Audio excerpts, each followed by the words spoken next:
menyangka bahwa itu semua dapat mengekalkan kebahagiaan, dapat menunjang kehidupan yang langgeng. Ada yang berlomba-lomba mengejar-ngejar harta. Seluruh waktu dalam hidupnya habis untuk mengejar harta. Tidak peduli siang atau malam, sore atau pagi. Sujud tidak lagi sempat, Allah dilupakan dengan agama jauh. Ada yang berlomba mengejar-ngejar pangkat, jabatan dan kedudukan. Tidak peduli menjilat ke atas, menginjak ke bawah atau menyikut kiri dan kanan.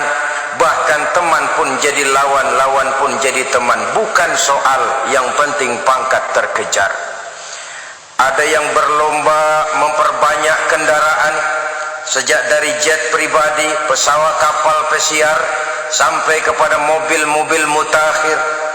Ada yang berlomba memperbagus rumahnya, ada yang berlomba memperbanyak istri dan anak-anaknya. Seluruhnya tenggelam di dalam perlombaan yang menurut ukuran mereka akan mendatangkan prestise, kemegahan dan kebanggaan. Allah Subhanahu wa ta'ala menegur, memberikan peringatan dalam surah yang pendek, yaitu surah At-Takatsur. Alhaakumut takatsur hatta zurtumul maqabir, kalla sawfa ta'lamun. Alhaakum ay syaghalakum an ta'ati rabbikum. Kamu telah lalai daripada taat kepada Tuhanmu, dan yang menyebabkan kamu lalai itu tidak lain at-takatsur.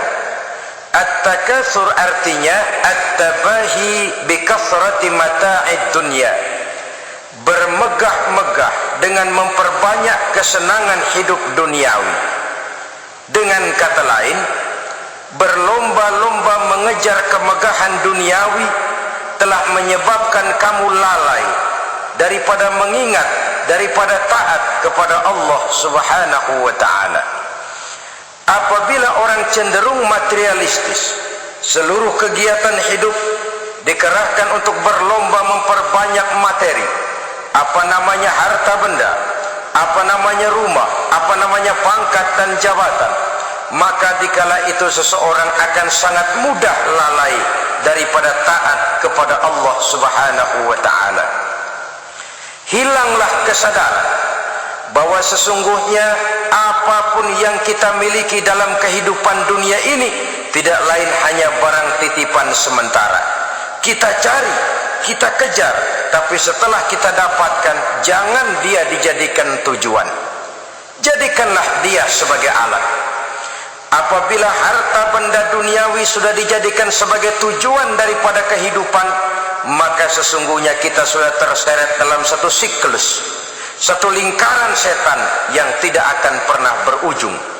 Sebab manusia dalam berhadapan dengan materi duniawi tidak akan pernah mengenal kata cukup, tidak akan pernah mengenal kata puas, dan tidak akan pernah bertemu dengan titik.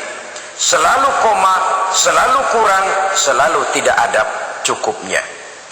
Apalagi kalau bicara soal keenakan, kenikmatan, kesenangan, itu cuma sekedar sudut pandang saja. Saudara barangkali kalau menghayal akan berkata, alangkah enaknya jadi menteri, naik mobil empuk ber-AC kemana-mana disambut. Menteri juga barangkali akan berhayal seperti saudara, alangkah enaknya jadi rakyat biasa, bebas duduk angkat kaki di warteg tanpa ada yang mengamankan, tanpa harus terikat oleh protokol-protokolan, tanpa harus diatur ini dan itu. Jadi perbedaan cuma sudut pandang saja. Mungkin tukang bakso melihat tukang cukur itu enak, sebab kepala siapa saja bisa dipegang. Tapi barangkali juga tukang cukur melihat tukang bakso itu enak, dan begitulah selanjutnya. Keenakan cuma perbedaan sudut pandang.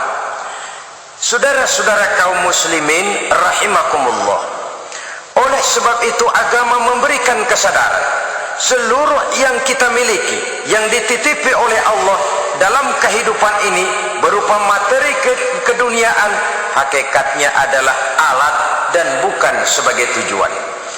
Apabila alat sudah kita jadikan tujuan, kita akan terjebak ke dalam satu perlombaan yang justru akan mencelakakan kita sendiri. Inilah yang saya maksud dengan sirkuit celaka. Perlombaan yang hanya membuat kita jerih, payah, keringat bercucuran, tenaga terkuras, tapi tidak akan pernah sampai ke garis finish. Karena memang tidak ada garis finishnya. Betapapun jauhnya satu perlombaan, dia mesti punya garis finish. Tapi kalau sudah at-takatsur, berlomba bermegah-megah diri, maka barangkali tidak akan pernah ada garis finishnya. Kita akan terseret dalam lingkaran setan, berputar di seputar itu tanpa tahu kapan berhenti dan di mana titiknya. Agamalah yang memberikan kesadaran. Alhaakumut takatsur, bermegah-megahan telah membuat kamu lalai daripada taat kepada Allah Tuhanmu. Semua sadar bahwa kita diciptakan tidak lain adalah untuk mengabdi kepada Allah. Nilai pengabdian ini sering lentur, nilai pengabdian ini sering luntur manakala kita sudah berlomba-lomba bermegah-megah dengan materi kehidupan dunia. Islam jelas tidak menganjurkan penganutnya jadi orang miskin. Bahkan Imam Ali karramallahu wajhah pernah mengatakan, kemiskinan bisa menyebabkan kekufuran. Ayat yang pertama turun juga kita tahu, Iqra, baca olehmu. Kan seolah-olah Quran cuma tidak langsung saja bilang, hai orang Islam, kamu jangan jadi bodoh. Kebodohan menimbulkan kemiskinan, kemiskinan mendekatkan kita kepada kekufuran. Jadi miskin sama kufur tetangga. Artinya dalam kondisi miskin, kemudi hati itu mudah terombang-ambing. Oleh sebab itu sering kemiskinan umat Islam ini dimanfaatkan oleh orang-orang lain untuk menyebarkan agamanya. Padahal agama adalah soal keyakinan yang tidak mungkin ditunjang dengan supermi, ditunjang dengan beras, pakaian, obat-obatan, beasiswa. Agama adalah soal keyakinan. Keyakinan adalah soal kebenaran, dan kebenaran itu adalah milik bersama. Tujuan diciptakannya manusia tidak lain adalah untuk melaksanakan ibadah. Kalau orang tenggelam dalam perlombaan memperbanyak harta, mempertinggi kedudukan, memperindah segala macam yang sifatnya duniawi, biasanya itu akan membuat dia lalai dari taatnya kepada Allah Azza wa Jalla. Kadang bukan hanya lalai daripada taat, juga sering terjebak kepada maksiat. Karena kalau pola pandang dan tolok ukur sudah benda duniawi semata-mata, sangat tidak mustahil orang lalu terjebak ke dalam prinsip menghalalkan segala cara. Asal sudah tujuan tercapai, cara apapun halal. Akhirat nomor 18. Nah, bukankah memang barangkali kita sejak kecil sudah dilatih untuk materialistis? Umpamanya kita hanya sering dilatih untuk takut kepada yang konkret-konkret saja, takut kepada yang nyata-nyata saja. Seorang ibu kalau menakuti anaknya, aduh nak, kenapa ini kau kerjakan? Kalau bapakmu tahu, waduh, habis kamu. Ya, kita lihat, kalau bapakmu tahu, kalau polisi tahu, kalau hansip tahu, kalau satpam tahu. Tapi jarang seorang ibu menanamkan kepada anak, nak, kenapa ini yang kau lakukan? Nak? Bukankah kau tahu Allah lihat, Allah tahu, Allah dengar, Allah, nak. Diajarkan takut kepada yang gaib. Karena kalau takut dia kepada polisi, dia pasti bisa cari tempat lain dong yang polisi kagak lihat. Kalau takut dia kepada satpam, minggir dong ke tempat yang kira-kira satpam nggak lihat. Tapi kalau sudah takut itu terpulang kepada Allah, kepada yang gaib, tidak sejengkal tanah pun yang terhalang dari pengetahuan Allah. Tapi itulah salahnya kita. Sejak kecil anak-anak sudah kita latih untuk takut hanya kepada yang konkret-konkret saja. Akibatnya sampai dia besar melembaga dalam kehidupannya. Dia nyolong Kata temannya, kamu nyolong ya? Iya. Kok nyolong sih? Emang? Kenapa nyolong? Biarin.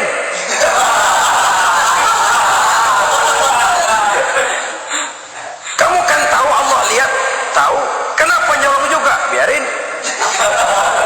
Asal orang jangan lihat. Kalau Allah mah lihat, dia kagak ribut.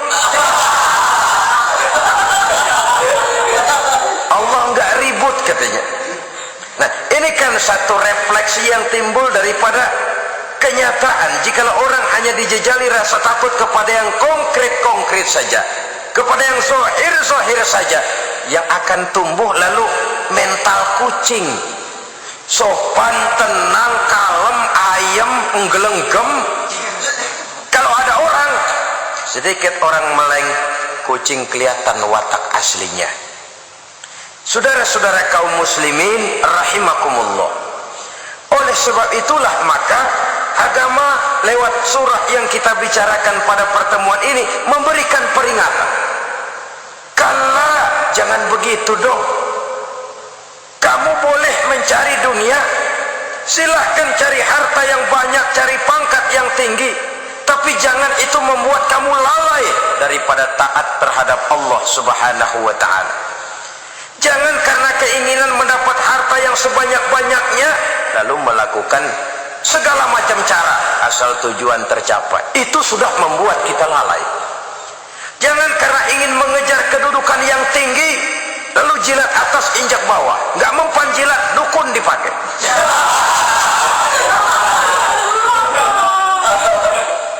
Itu kan sudah membuat kita lalai. Nanti kalau berhasil, wah, dukun kita paten. Tapi kalau gagal, dukun sialan, gagal. Hilanglah Allah dalam kehidupan kita. Makin materialis, dan perlombaan ini membawa kita kepada kecelakaan. Kala, sekali-kali jangan begitu. Berlomba boleh, cari uang yang banyak. Tapi setelah uang didapatkan, jadikan dia sebagai alat, jangan dijadikan sebagai tujuan. Saudara, bekerjalah yang giat, carilah uang, tapi setelah dapat ajak ngomong tuh duit. Bagaimana ajak ngomongnya? Ini duit setengah mati gue nyari lo duit lo.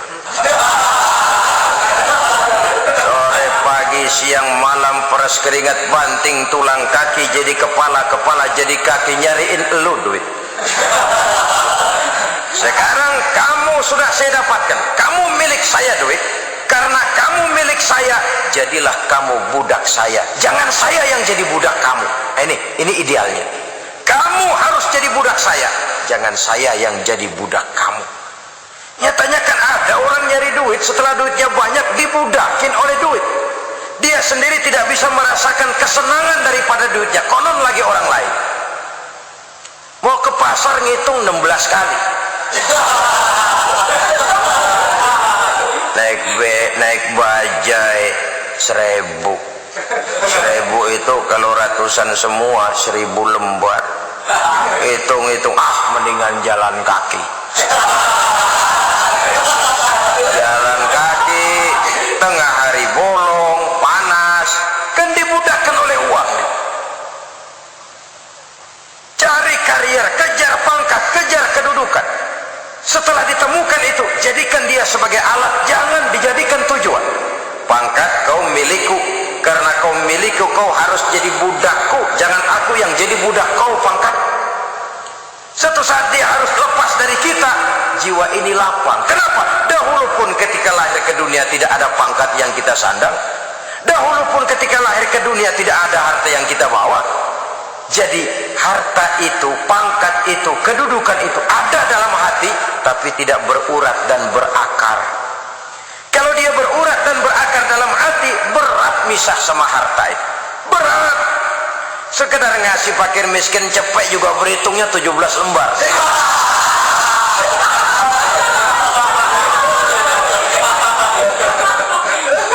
Dengar di kantornya mau ada mutasi, pindah dia dari tempat basah ke tempat kering, baru berita burung udah meriang duluan.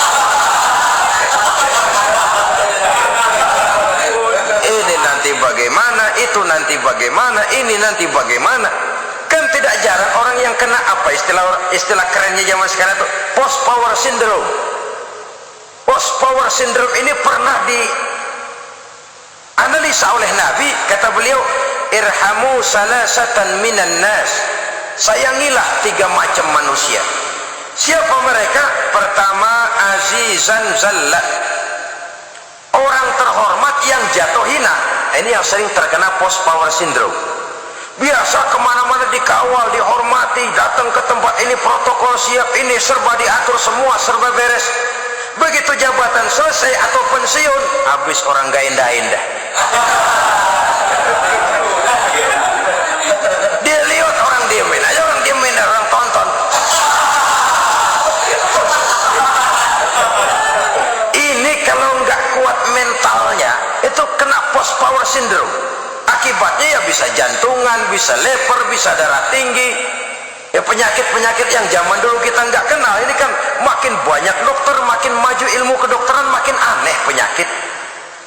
Saudara hadirin yang saya hormati, post power syndrome kena apa yang dinamakan frozen emotional attitude. Tidak kuat menghadapi kenyataan. Azizan zalla, orang terhormat yang jatuh hina, itu sangat perlu dikasihani. Yang kedua, ghaniyan qad iftaqar, orang kaya jatuh miskin. Ini juga sama. Biasa hidup apa ada, serba ada, lalu harus hidup apa adanya. Ini kalau kurang-kurang kuat benar-benar memble.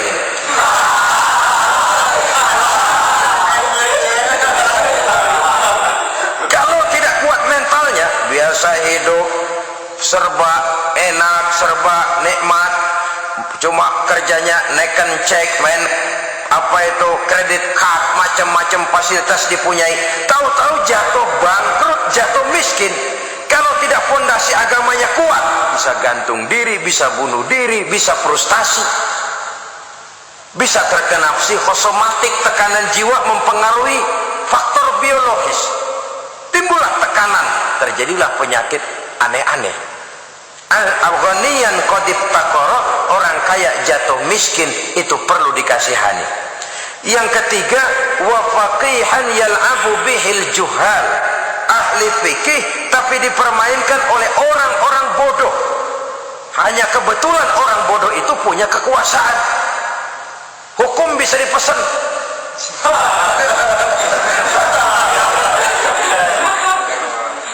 Aturannya haram, Ustaz, ada haram dikit aja dah.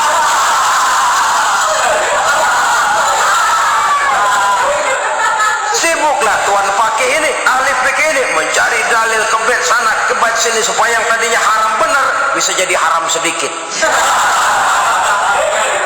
Padahal yang minta ini orang bodoh, tidak ngerti agama, cuma karena punya kekuasaan dipermainkan oleh orang yang fakih. Orang yang fakih ini dipermainkan. Kasihan orang yang seperti itu. Wa faqihan yal'abu bihil juhal, ahli fikih tapi dipermainkan oleh orang-orang bodoh. Akibatnya karismanya hilang, wibawanya lenyap. Dia menyangka bahwa dengan mengharam-haram sedikit-sedikit itu dia bisa mendapat keuntungan yang berganda-ganda, padahal akibatnya itu hanya akan membawa kecelakaan saja. Allah peringatkan benar, kala sekali-kali jangan begitu. Cari uang yang banyak silahkan, ngejar kedudukan yang bagus boleh, bikin rumah yang hebat silahkan, ada kendaraan bagus silahkan, tapi jangan sampai kamu terjebak kepada sirkuit celakai, perlombaan yang tidak ada garis finishnya. Sering dicontohkan orang menghayal, melamun, kamu kenapa nggak mau ibadah? Lah bagaimana mau sembahyang, saya di Jakarta masih ngontrak.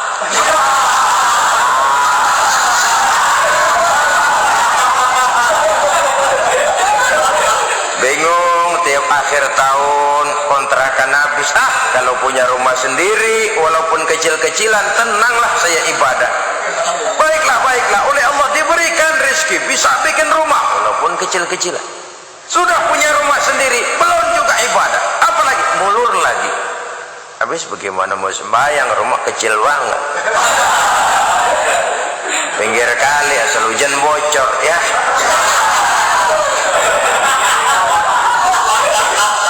Kalau bisa katanya rumah permanen, rajin dah ibadah dah. Iyalah, diberikan rezeki, bisa bikin rumah besar, kamarnya banyak, halamannya luas, kendaraan belum ada, perabotan belum lengkap. Sudah ada kendaraan, belum kayak orang-orang. Sudah kayak orang-orang, masih sama dong, kudu di atas. Kapanlah selesainya? Kala, sekali-kali jangan begitu. Jangan kamu mengumpulkan harta bermegah-megah membuat kamu lalai dari taat kepada Tuhanmu. Engkau tinggalkan rukuk dan sujud, engkau jauh dari masjid, engkau kering dari kehidupan beragama. Sebab itulah maka pembangunan fisik material tidak bisa dipisahkan dengan pembangunan mental spiritual. Tidak hanya cuma dalam teori, tapi juga harus dalam praktek. Selalu pembangunan yang hanya mengarah kepada fisik material, jauh dan kering dari agama, hanya akan melahirkan manusia-manusia materialistis yang terjebak di dalam sirkuit celaka perlombaan yang tidak pernah mengenal garis finish. Sebab itu agama mengajarkan, orang kaya itu siapa sih? Yang banyak duit? Belum tentu. Yang kebunnya di mana-mana ngebelakang? Belum tentu. Yang pabriknya selebar-lebar? Belum tentu. Yang punya segala macam peternakan, dari peternakan gajah sampai peternakan kutu?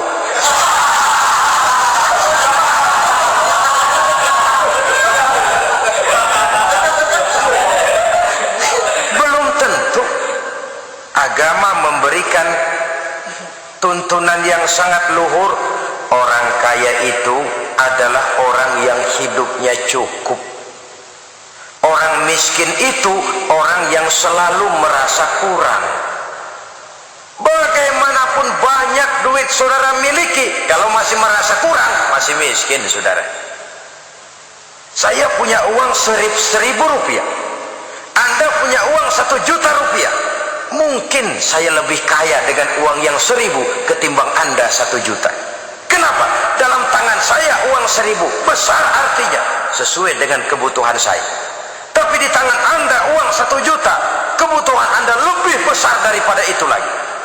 Maka agama mengajarkan sifat qanaah, merasa cukup, dan itulah sumber kekayaan yang hakiki.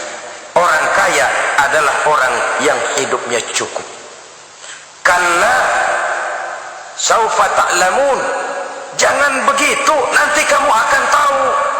Summa kalla saufa ta'lamun, jangan sekali-kali begitu, suatu saat kamu pasti akan tahu. Kalla law ta'lamuna ilmal yaqin thumma latarawunnaha 'ainal yaqin thumma latus'alunna yawma idzin 'anil na'im. Nah, kapan perlombaan ini akan menyadarkan orang? Biasanya hatta zurtumul maqabir, sampai kamu dekat ke liang kubur. Itu biasanya kalau istilah orang sekarang baru ngeh.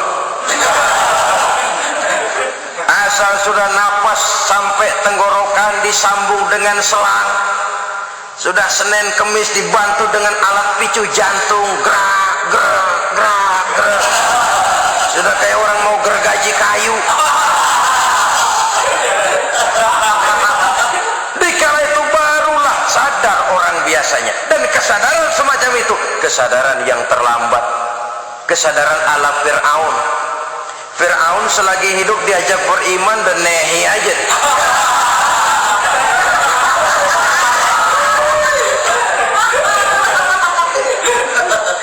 Tapi ketika dia tenggelam di lautan merah bersama seluruh tentaranya, dikala napas hampir terputus, keluar ucapannya, amantu bi Rabbi Musa wa Harun. Aduh, kalau begini mah saya juga percaya kepada Tuhannya Musa dan Harun. Saya beriman kepada Allah. Lagi timbul tenggelam mau sekarat baru beriman. Hatta zurtumul maqabir, kamu telah lalai dari sebab bermegah-megah sampai kamu masuk ke liang kubur, dekat ke liang kubur. Kalimat zurtum di sini menjelaskan bahwa kubur itu tidak selamanya. Zurtum itu dari kalimat zaro ya zuru, berziarah. Orang berziarah kan sebentar. Ke kubur itu sama dengan berziarah kita di situ. Sebentar, tidak akan selamanya, tidak akan kekal dalam kubur. Bahwa kubur itu cuma satu halte dari sekian halte yang harus kita jalani. Hatta zurtumul maqabir ay mutum wa dufintum fil kubur, sampai kamu mati dikubumikan dalam kubur, barulah kamu sadar bahwa perlombaan itu hanya sia-sia, bahwa perlombaan itu tidak akan pernah mengenal garis finish, bahwa perlombaan itu akan membuat kamu celaka. Begitulah umumnya kebanyakan orang yang terjebak ke dalam paham materialis, baru menyadari kesalahan langkahnya pada saat napas sudah sampai di tenggorokan. Ternyata uangnya yang miliaran rupiah tidak sanggup menyambung nafasnya. Ternyata kendaraan yang serba mewah berkilat tidak sanggup meneruskan kehidupannya. Ternyata pangkat jabatannya yang tinggi yang membuat dia menyebabkan temannya jadi lawan-lawannya jadi teman, tidak akan sanggup menghentikan sang malaikat maut. Kalau keadaan sudah begitu, baru sadarlah kita terlambat. Karena saat seperti itu akan dihadapi oleh setiap orang. Kala, jangan begitu. Sadarlah kamu bahwa kalau sudah dekat ke liang kubur kamu baru insaf, itu terlambat. Sebelum nafas sampai di tenggorokan, pintu taubat masih selalu terbuka. Tapi manakala nafas sudah sampai di tenggorokan, tertutuplah pintu taubat untuk orang yang bersangkutan. Oleh sebab itu, perlombaan dengan bermegah-megah terhadap materi duniawi, tolok ukur dan pandangan hidup yang terbatas kepada wujud benda semata-mata, memang sering menyebabkan orang lalai, sering menyebabkan orang lupa diri, tidak sadar tentang hakikat yang terpenting dari kehidupan ini, yaitu tentang dari mana dia datang, di mana dia sekarang, dan kemana dia akan pulang. Sungguh, ilmu pengetahuan tidak akan pernah mampu menjawab persoalan ini. Sungguh, filsafat juga tidak berdaya menghadapi pertanyaan seperti ini. Hanya agama yang mampu memberikan kepastian batin tentang hakikat dari mana kita datang, di mana kita sekarang, dan kemana kita akan pulang. Makin kita renungi pertanyaan ini, makin kita menemukan diri sendiri, dan makin kita menemukan mengenal diri sendiri, kita akan semakin mengenal Allah Subhanahu wa ta'ala. Semakin kita mengenal Allah, maka akan semakin terpanggil kita untuk dekat dengannya, mentaati segala perintahnya, dan berupaya menjauhi segala yang dilarangnya. Dengan demikian selamatlah kita dari satu perlombaan yang hanya akan menyeret kita kepada menghalalkan segala cara, jauh dari agama, jauh dari Allah, bahkan jauh dari sesama manusia. Karena umumnya perlombaan seperti ini akan cenderung melahirkan manusia yang egois. Muslimin rahimakumullah. Lebih jauh, mari kita mengikuti peringatan Allah dalam surah Al-Munafiqun ayat 9. Di sini Allah Subhanahu wa taala mengingatkan, A'udzu billahi minasy syaithanir rajim. Ya ayyuhalladzina amanu la tulhikum amwalukum wala auladukum an dzikrillah wa may yaf'al dzalika fa ulaika humul khasirun. Hai orang-orang yang beriman, jangan sampai hartamu dan anak-anakmu melalaikan kamu daripada mengingat Allah. Wa may yaf'al dzalik, barang siapa yang melakukan hal seperti itu, fa ulaika humul khasirun, maka merekalah sesungguhnya orang-orang yang merugi. Rugi dunia, rugi akhirat. Disebutkan di sini dua hal yang sering menyebabkan kita jadi lalai. Amwal dan aulad, harta dan anak-anak, materi dan keluarga. Perlombaan di dalam mengumpulkan materi sering menyebabkan kita menjadi lalai. Begitu juga amanah berupa anak sering kita lalaikan atau sering membuat juga kita menjadi lalai. Kita lalaikan dalam arti bahwa keduanya, baik harta baik anak, merupakan amanah dari Allah. Setiap orang tua akan dimintakan pertanggungan jawab. Apabila kita lalaikan amanah ini, maka resikonya akan kembali juga kepada kita. Tapi satu hal yang jelas dalam ayat 9 surah Al-Munafikun ini, bahwa perlombaan memperbanyak harta dan anak-anak yang masuk dalam kelompok at-takatsur itu tadi akan menyebabkan orang khasiru, termasuk ke dalam kelompok orang-orang yang rugi. Perlombaan yang hanya akan membawa kerugian semata-mata.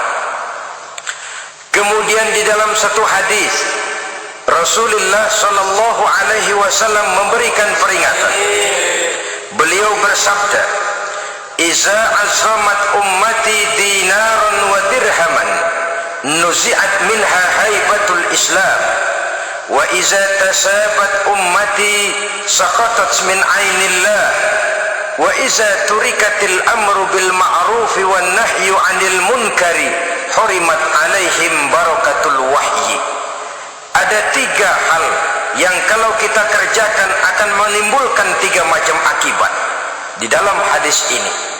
Pertama, iza azamat ummati dinaron wa dirhaman.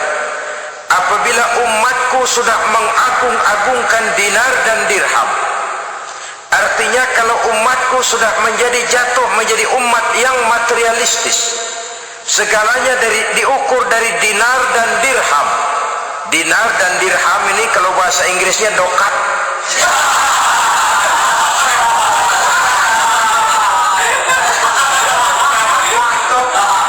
Segalanya diukur dari segi dinar dan dirham saja. Nuzi'at minha haibatul Islam, akan dicabutlah kehebatan Islam dari mereka.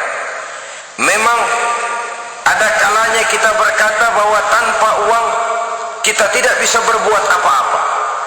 Tapi kalau itu dijadikan landasan dari segala sesuatu, itu yang dijadikan ukuran, itu yang dijadikan tujuan, kita hakikatnya sudah gagal sebelum melangkah. Apapun saja profesi kita, apabila sudah menjadi pendewa dinar dan dirham, akan hilanglah kehebatan Islam, akan dicabut kehebatan Islam itu. Umat Islam bisa dibeli, ulama bisa dikontrak, kiai bisa dicarter. Saudara hadirin ma'asyiral muslimin rahimakumullah, apabila umatku sudah membesar-besarkan dinar dan dirham, bermegah-megah dengan itu, berlomba-lomba memperbanyak itu yang menjadi tujuan dan tolok ukur dari segala kegiatan, nuzi'at minha haibatul Islam, akan dicabutlah kehebatan Islam. Hilang itu wibawa. Walaupun dia bernama umat mayoritas dalam jumlah, tetapi dia minoritas dalam peranan. Mayoritas dalam bilangan, tapi minoritas dalam percaturan kegiatan hidup ini. Kita ingat di zaman pengembangan Islam di masa Rasulullah sallallahu alaihi wasallam, mereka berlomba-lomba mengorbankan dinar dan dirhamnya untuk kepentingan agama, bukan mengorbankan kepentingan agama untuk mencari dinar dan dirham. Kita di zaman sekarang sering terjadi penjungkiran nilai, terbalik yang kita amalkan. Nabi Ibrahim mengorbankan putranya Ismail untuk kepentingan agama. Kita sering sekarang ini mengorbankan kepentingan agama untuk anak-anak kita. Dulu anaknya yang dikorbankan buat agama, sekarang agamanya dikorbankan buat anak. Dulu dinar dan dirham dibelanjakan untuk menopang agama, sekarang agama dijadikan alat untuk mencari dinar dan dirham. Saudara-saudara kaum muslimin rahimakumullah, memang apabila dinar dan dirham digunakan untuk penyangga perjuangan, itulah idealnya. Saya katakan tadi, dinar, dirham, uang, dunia cuma sekedar alat, bukan sekedar tujuan. Kita memerlukan alat ini. Membangun pesantren tidak cukup dengan semangat. Membangun rumah sakit Islam tidak cukup dengan pidato. Membangun masjid tidak cukup dengan semangat menggebu-gebu. Kita perlu semen, kita perlu pasir, kita perlu batu kali, kita perlu besi, dan itu semua beli. Tidak turun dari langit seperti turunnya embun di waktu pagi. Tidak mungkin rumah sakit Islam muncul ke permukaan hanya dengan simsalabim abrakadabra.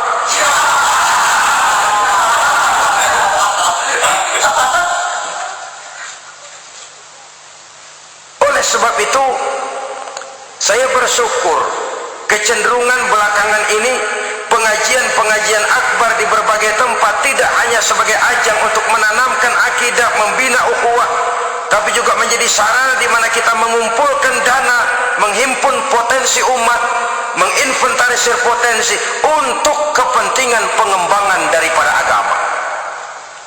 Meskipun ada satu dua orang yang salah paham tentang ini, sampai kemudian saya mendapat satu merek yang cukup tidak enak untuk didengar, mengkomersilkan pengajian katanya, karena memang ada pengajian yang menggunakan sistem karcis, sebenarnya juga tidak etis.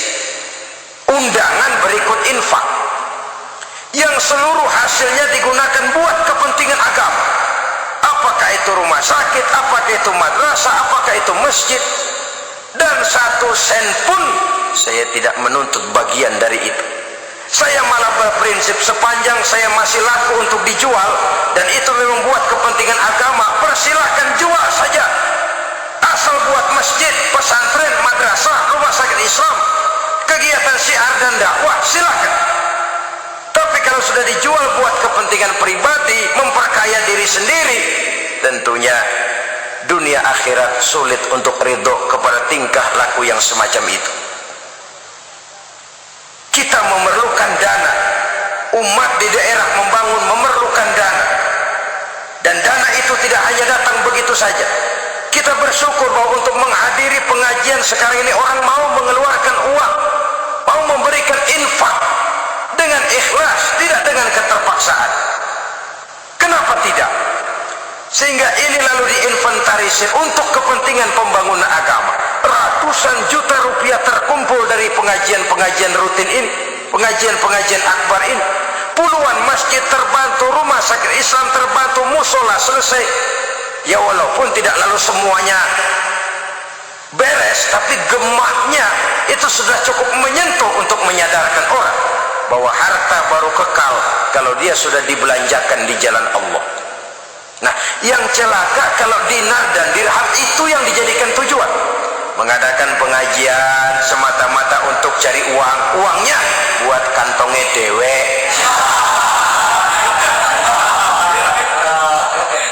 Itu yang membuat dicabutnya kehebatan Islam itu. Segalanya diukur dari sudut itu.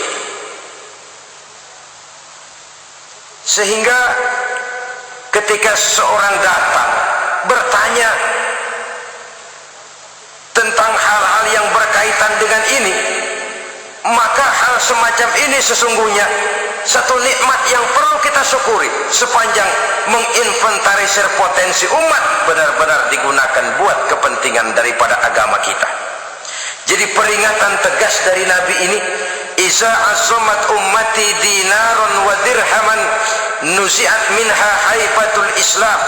Apabila umatku sudah mengagung-agungkan dinar dan dirham, maka akan dicabutlah kehebatan Islam dari tengah-tengah mereka. Remeh saja orang memandang kita, enteng saja orang memandang kita. Satu. Yang kedua, betullah mereka dalam pandangan Allah.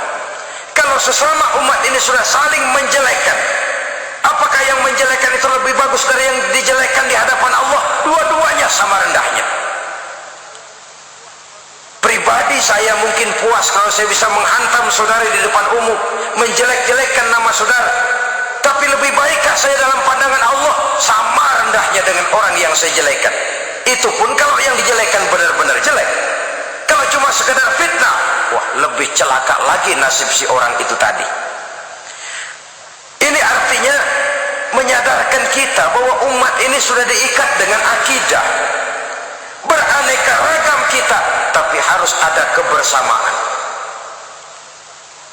Berbeda kita, tapi harus satu, sebagai satu ummatan wahidah, satu umat yang satu.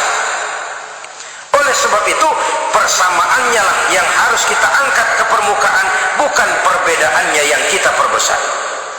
Sudah datang waktunya umat Islam bangun dari tidurnya, jangan lagi dibuai oleh irama mayoritas.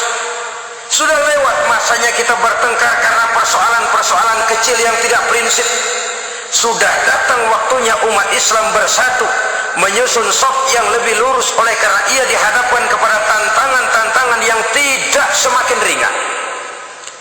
Kalau kita bertengkar dengan kita, kalau kita saling mencaci sesama kita, bukankah Yahudi tepuk tangan?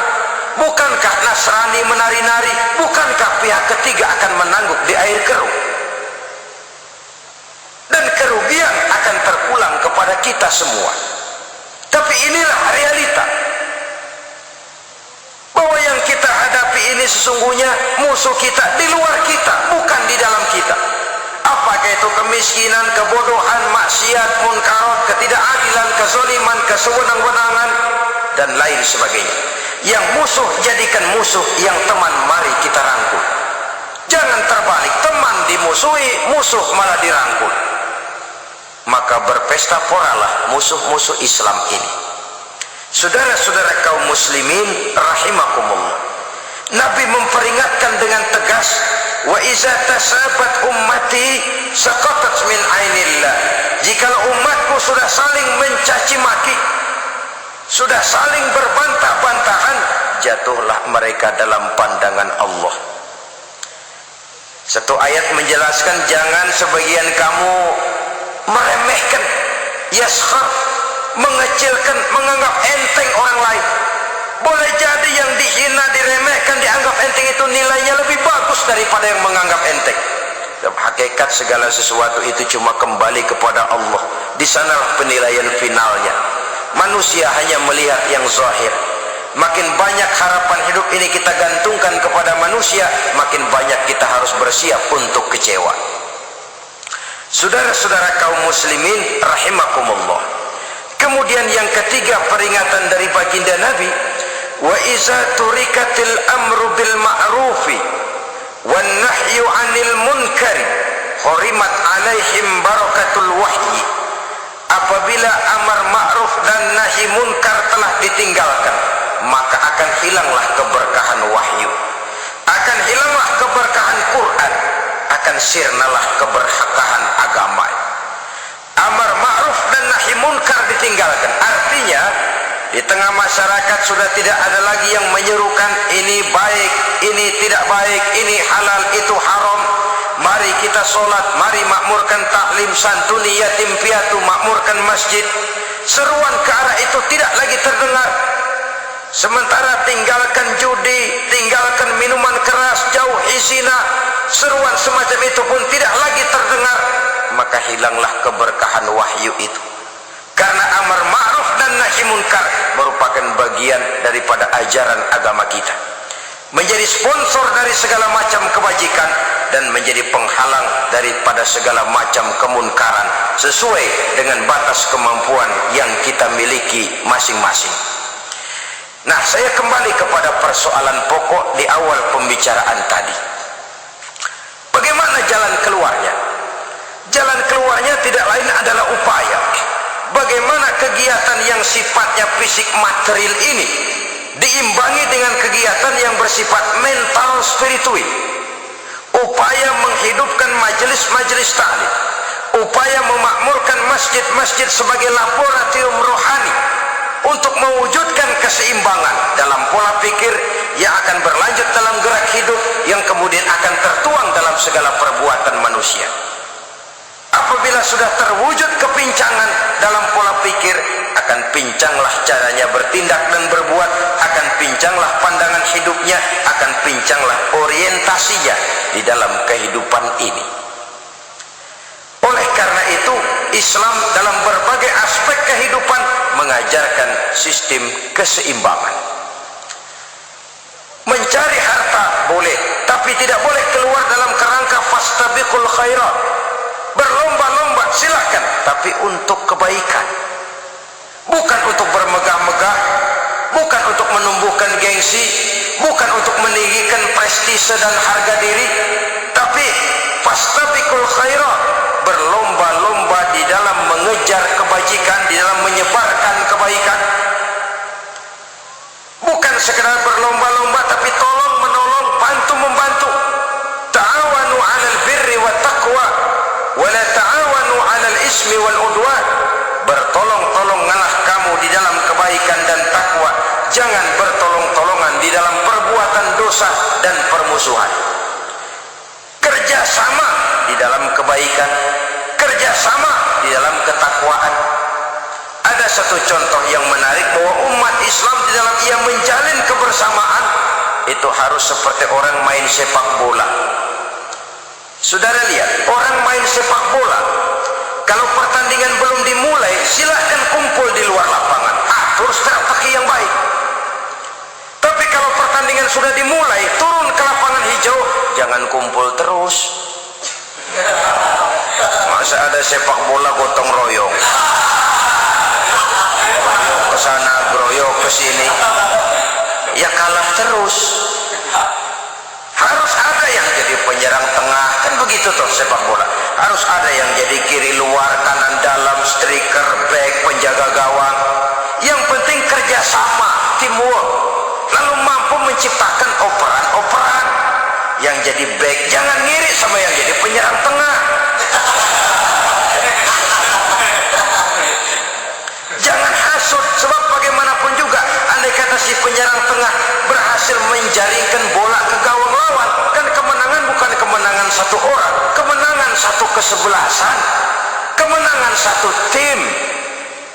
Ini yang sering terjadi, back ngiri sama penjaga gawang, lalu penjaga gawang ngiri sama penyerang tengah, penyerang tengah ngiri sama kiri luar. Ya kapan mau menggolkan ke gawang lawan? Kita ini satu kesebelasan, posisi boleh berbeda. Umat Islam itu harus ada yang jadi camat, lurah, bupati, gubernur, menteri, jadi jenderal, jadi konglomerat, jadi pengusaha, jadi teknokrat. Yang penting kerjasama, teamwork, mampu menciptakan operan-operan yang akurat. Diego Armando Maradona, enggak pakai dia, enggak. Itu katanya maha bintang, gagah, hebat, bintang lapangan hijau. Kapan Maradona hebat? Kalau ditunjang oleh 10 temannya yang lain, merupakan satu kesebelasan. Bagaimanapun hebatnya Diego Armando Maradona, kalau dia sendirian lawan satu kesebelasan, remek.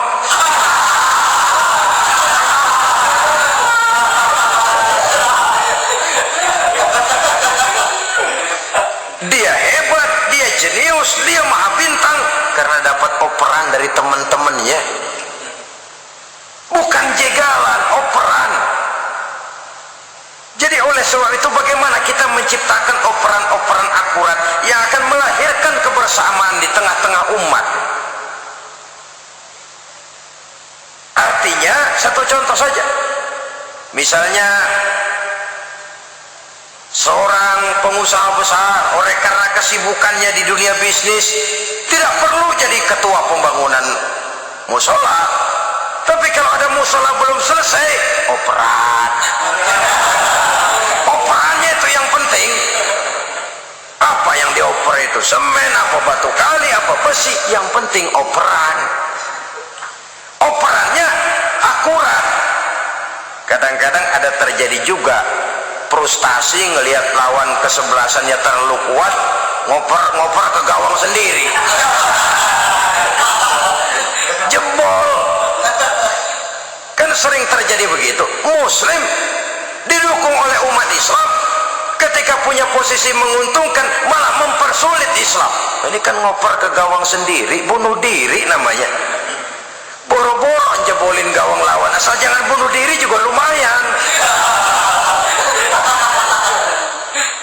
Jadi kalau saja kita mampu menciptakan kebersamaan seperti ini, baju boleh berbeda. Seorang muslim boleh dibungkus baju ABRI, boleh dibungkus baju dokter, boleh dibungkus baju teknokrat, boleh dibungkus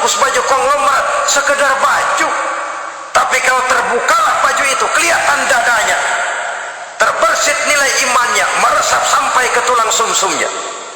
Dan pada saat Islam dikuti-kuti, akan timbul kecintaannya, akan timbul, saya muslim dan saya bangga dengan Islam saya muslim dan saya mau berbuat untuk Islam saya muslim dan saya siap mati untuk Islam saya.